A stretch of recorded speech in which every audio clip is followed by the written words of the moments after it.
Look at us, we go on and on again. We'll go on to the end. What we wanna do on and on again. Look, it's a new me, switched it up. Who's this? Did up new jeans, so fresh, so clean. 얼마나 기다렸던 날 드디어 feeling so right. Assalamualaikum warahmatullahi wabarakatuh. Langsung saja ke materi petroleum system. Petroleum system itu merupakan sekumpulan batuan sumber yang aktif dan semua akumulasi minyak dan gas yang berhubungan secara genetik. Sistem ini meliputi semua elemen geologi dan proses yang penting untuk keberadaan akumulasi minyak dan gas. Dalam sistem petroleum ini terdapat beberapa komponen penting seperti batuan sumber yang pertama atau source rock, yakni batuan yang mengandung material organik yang dapat diubah menjadi hidrokarbon. Yang kedua, batuan reservoir, merupakan batuan tempat minyak dan gas terakumulasi. Yang ketiga, batuan penyekat atau silts rock, batuan kedap yang mencegah hidrokarbon bermigrasi lebih jauh. Yang keempat, ada proses pembentukan atau generation, di mana mengkonversi material organik menjadi minyak dan gas. Yang kelima, ada proses migrasi, atau pergerakan hidrokarbon dari batuan sumber ke batuan reservoir. Dan yang terakhir, ada proses penjebakan atau trapping, di mana mekanisme ini memungkinkan hidrokarbon terkumpul di satu lokasi. Baiklah, kita beralih ke komponen penting dalam petroleum system, yakni source rock atau batuan sumber. Batuan sumber sendiri atau batuan induk adalah batuan sedimen yang mengandung banyak bahan organik yang mampu menghasilkan dan mengeluarkan hidrokarbon dari waktu ke waktu. Batuan induk berfungsi sebagai sumber utama hidrokarbon, bertindak sebagai pabrik alami yang memproduksi, mengumpulkan, dan melepaskan sumber daya yang berharga ini. Seperti yang dapat kita lihat pada gambar pertama, yakni siklus karbon yang dimulai dengan fotosintesis, sebuah proses yang mengubah air dan karbon dioksida di atmosfer menjadi glukosa, air, dan oksigen. Sebagian besar bahan organik ini didaur ulang ke atmosfer sebagai karbon dioksida melalui respirasi atau pembusukan bakteri. Hanya 1 dari 1000 bagian bahan organik yang terkubur daripada didaur ulang. Selama waktu geologis, pengawetan yang sangat kecil ini terakumulasi menjadi sejumlah besar bahan organik fosil. Sebagian besar bahan organik ini tersebar daripada terkonsentrasi di sedimen. Jadi kira-kira hanya 1 molekul karbon dioksida dalam setiap juta molekul yang diproduksi oleh fotosintesis yang pernah menjadi bagian dari konsentrasi hidrokarbon yang ekonomis. Pada gambar transformasi bahan organik menjadi minyak bumi, dijelaskan bagaimana bahan organik terakumulasi dalam lingkungan miskin oksigen atau anoksik, khususnya di lapisan bawah tempat hidrogen sulfida tersebar luas. Dalam kondisi ini, bahan organik tidak terurai sepenuhnya, tetapi mengalami transformasi bakteri anaerobik seiring waktu dengan meningkatnya tekanan dan suhu saat lebih banyak sedimen terakumulasi. Bahan organik yang diawetkan ini dapat berubah menjadi kerogen dan akhirnya menjadi hidrokarbon minyak bumi. Kerogen yang rentan terhadap minyak umumnya terdiri dari lebih dari 65% eksinit dan partikel amorf. Kerogen yang terdiri dari 65 hingga 35% komponen rentan terhadap minyak sebagian besar menghasilkan kondensat dan gas basah. Kerogen dengan komponen rentan terhadap minyak kurang dari 35% menghasilkan gas kering jika didominasi oleh vitrinit dan tandus jika didominasi oleh intertinit. Dapat kita lihat pada tabel jenis kerogen, di mana ada 4 jenis kerogen dan 2 diantaranya itu rentan terhadap minyak. Pada kerogen tipe 1, itu berasal dari lipid dan cenderung kaya akan hidrokarbon jenuh. Sedangkan pada kerogen tipe 2, menghasilkan minyak yang kaya naftenat dan aromatik dan menghasilkan lebih banyak gas daripada kerogen tipe 1. Sedangkan pada kerogen tipe 3, bersifat batu bara yang kaya akan vitrinit dan cenderung menghasilkan gas kering bukan minyak.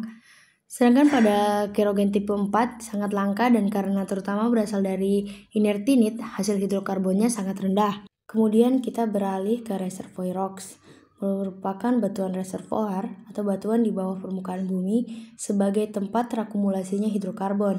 Batuan reservoir ini adalah batuan yang memiliki porositas dan permeabilitas yang tinggi.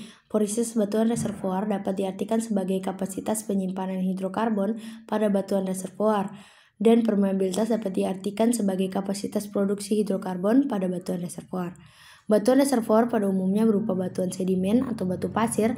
Batuan karbonat juga dapat menjadi batuan reservoir apabila memiliki rongga porositas yang besar. Namun pada beberapa kasus tertentu, fracture atau celah retakan pada batuan serpi, batuan beku, atau metamorfik dapat menjadi suatu reservoir.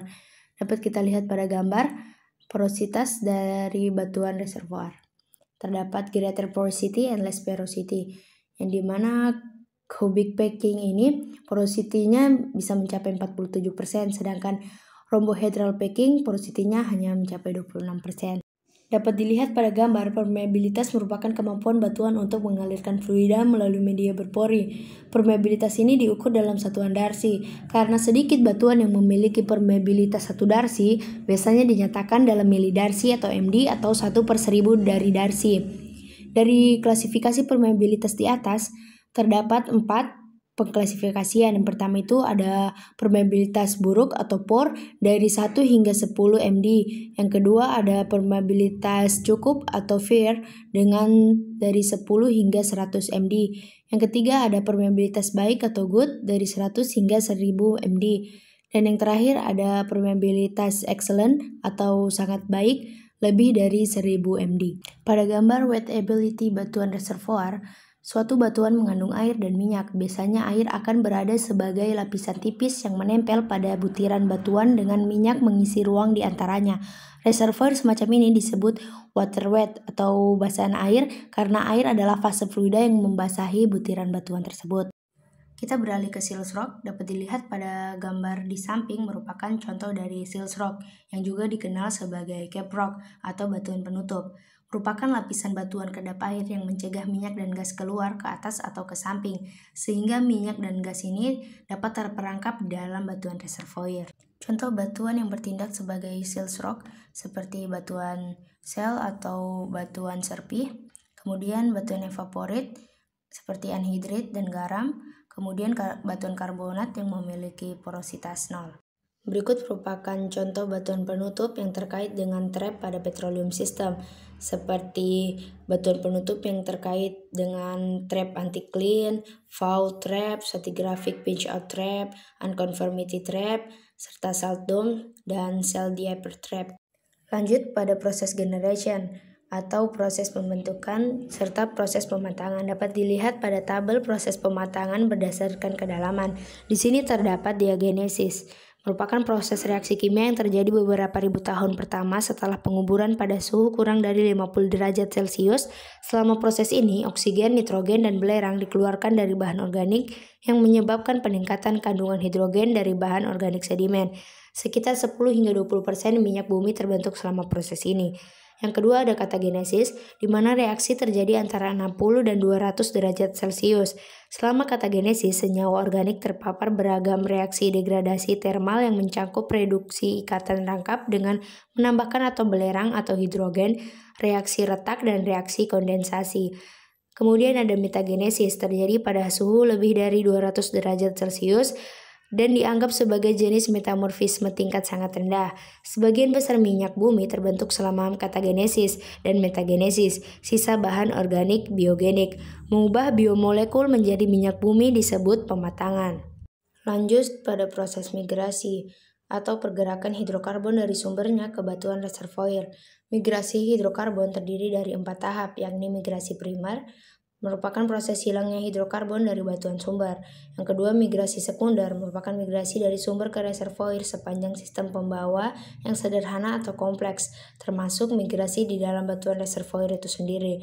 Yang ketiga ada migrasi tersier, migrasi ke permukaan baik dari reservoir maupun batuan induk, disebut juga dismigrasi. Kemudian ada remigrasi, merupakan migrasi dari satu posisi reservoir melalui bagian perantara ke posisi reservoir lain di reservoir yang sama atau berbeda. Berikut merupakan gambar representasi skematis migrasi primer dan sekunder. Kemudian terdapat gambar peta jalur migrasi utama dalam kontur struktur penampang patahan. Dan yang terakhir terdapat peta sketsa reservoir migrasi sumber daya.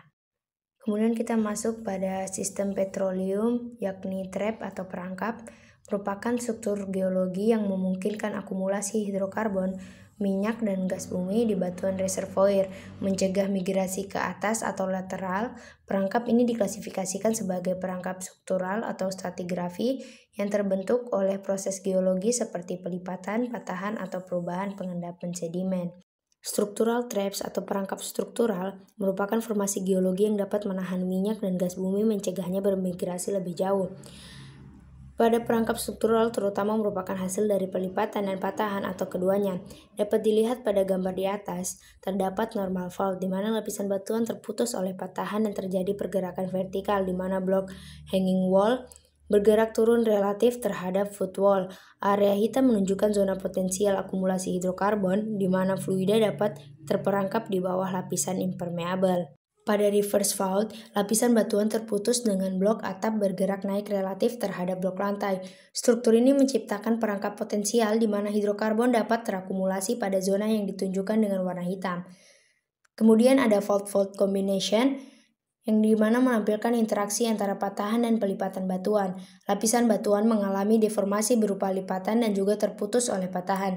Ini menciptakan struktur yang lebih kompleks di mana hidrokarbon dapat terperangkap di beberapa lokasi seperti yang ditunjukkan pada area hitam di gambar. Kemudian pada gambar bagian tengah ditunjukkan itu gouge merupakan lumpur batuan hancur yang sepanjang bidang patahan atau fault plane-nya berinteraksi dengan lapisan shell atau serpih. Gouge ini berfungsi sebagai segel yang mencegah migrasi hidrokarbon. Pada bagian kanan terdapat ilustrasi zona overpressure atau tekanan berlebihan dan normal pressure atau tekanan normal dengan seal atau segel di antaranya. Perbedaan tekanan ini berperan dalam pembentukan perangkap hidrokarbon. Pada structural traps juga terdapat perangkap kubah garam yang terbentuk akibat garam di bawah tanah yang kurang padat dibandingkan batuan di atasnya, bergerak ke atas secara perlahan, kemudian migrasi garam ke atas ini dapat merusak dan memecah batuan di sepanjang jalan. Pada stratigraphic traps dapat dilihat pada dua gambar di atas, merupakan perangkap yang terbentuk ketika lapisan batu pasir yang permeable menipis dan akhirnya menghilang atau pinch out di antara lapisan serpih yang impermeable. Pada gambar kedua itu terlihat variasi pinch out di mana batu pasir bertemu dengan batuan granit, di mana minyak ditunjukkan dengan warna hitam terperangkap di bagian ujung batu pasir yang menipis. Kemudian unconformity trap atau channel sandstone, di mana perangkap yang terbentuk pada batu pasir saluran di bawah ketidakselarasan, di mana minyak yang berwarna hitam dan kuning terperangkap dalam batu pasir berpori di bawah lapisan serpih impermeable. Garis merah menunjukkan bidang ketidakselarasan atau unconformity. Lanjut pada bagian reef, di mana perangkap pada struktur terumbu yang dikelilingi oleh serpih menunjukkan distribusi vertikal minyak dan air di dalam batuan karbonat platform, di mana minyak yang ditunjukkan pada warna hitam terperangkap di bagian atas struktur terumbu karena sifatnya yang lebih ringan dari air. Kemudian unconformity traps dalam paleotopografi rendah, di mana minyak terperangkap di atas ketidakselarasan dalam paleotopografi rendah. Pembentukan perangkap terjadi pada saluran pasir berpori. Lapisan batu pasir berpori diapit oleh serpih impermeable menciptakan kondisi ideal untuk pengumpulan hidrokarbon. Kemudian kita masuk ke dua jenis perangkap petroleum tambahan selain perangkap struktural dan stratigrafi yang telah dibahas sebelumnya. Terdapat fracture reservoirs yang ditampilkan di sebelah kiri dan tengah, di mana jenis pertama minyak terperangkap dalam porositas rekahan di batuan dasar yang berada di bawah ketidakselarasan. Lapisan serpih di atas berfungsi sebagai batuan penutup. Terus ke jenis kedua, di mana minyak terperangkap dalam porositas rekahan yang berdekatan dengan bidang sesar, di mana sistem rekahan yang terhubung dengan bidang sesar menciptakan ruang penyimpanan untuk hidrokarbon. Perangkap jenis ini penting karena batuan dasar yang secara umum tidak berpori seperti granit atau batuan metamorf dapat menjadi reservoir yang baik jika memiliki rekahan yang cukup. Pada hydrodynamic traps, perangkap ini terbentuk karena pergerakan air formasi yang ditunjukkan dengan panah biru yang menahan atau mengubah migrasi minyak dan gas pada aliran air yang bergerak menciptakan zona tekanan diferensial yang menyebabkan minyak dan gas terakumulasi di area tertentu. Minyak dan gas terkonsentrasi pada bagian atas struktur melengkung dengan gas yang lebih ringan berada di atas minyak. Berbeda dengan perangkap konvensional, perangkap hidrodinamik tidak memerlukan penutup struktural yang sempurna karena gerakan air itu sendiri yang mencegah migrasi hidrokarbon. Cukup sekian presentasi materi petroleum system dari saya. Lebih dan kurangnya mohon dimaafkan. Wabillahi taufiq wal hidayah. Wassalamualaikum warahmatullahi wabarakatuh.